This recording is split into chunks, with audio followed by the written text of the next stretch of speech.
T20 world cup కు ఇవాల్టితో తెరపడనుంది. Super 8 నుంచి ఆసక్తికరంగా సాగుతూ చివరి అంకానికి చేరిన ఈ మెగా టోర్నీలో టైటిల్ కోసం భారత్, సౌత్ ఆఫ్రికా తలపడనున్నాయి. రెండు జట్లు ఒక్క మ్యాచ్ కూడా ఓడిపోకుండా ఫైనల్ కు వచ్చాయి. దీనికి తోడు బలాబలాల పరంగా ఇరు జట్లు దాదాపు సమంగా ఉండడంతో హోరాహోరీ పోరు ఖాయంగా ఉంటుందని అంచనా వేస్తున్నారు. అయితే గత రికార్డుల్లో మాత్రం సఫారీలపై భారత్దే పైచేయిగా ఉంది. ఓవరాల్ గా రెండు జట్ల మధ్య మొత్తం 26 మ్యాచ్లు జరిగితే ఇండియా 14 మ్యాచ్లు గెలిస్తే దక్షిణాఫ్రికా 11 మ్యాచ్లలో విజయం సాధించింది.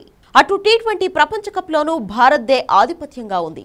ఇరు జట్లు వరల్డ్ కప్ లో 6 మ్యాచ్ల్లో తలపడితే టీమిండియా 4గింట్లో విజయం సాధిస్తే దక్షిణాఫ్రికా 2 మ్యాచ్లు గెలిచింది. 2007లో జరిగిన తొలి ఎడిషన్లో భారత్ 37 పరుగుల తేడాతో విజయం సాధించింది. తర్వాత 2009లో జరిగిన మ్యాచ్లో దక్షిణాఫ్రికా 12 పరుగుల తేడాతో గెలిచింది. అలాగే 2010లో దక్షిణాఫ్రికాపై 14 పరుగులతో, 2012లో 1 పరుగుతో, 2014లో 6 వికెట్ల తేడాతో భారత్ విజయం సాధించింది. అయితే 2022లో దక్షిణాఫ్రికా 5 వికెట్ల తేడాతో భారత్ను ఓడించింది.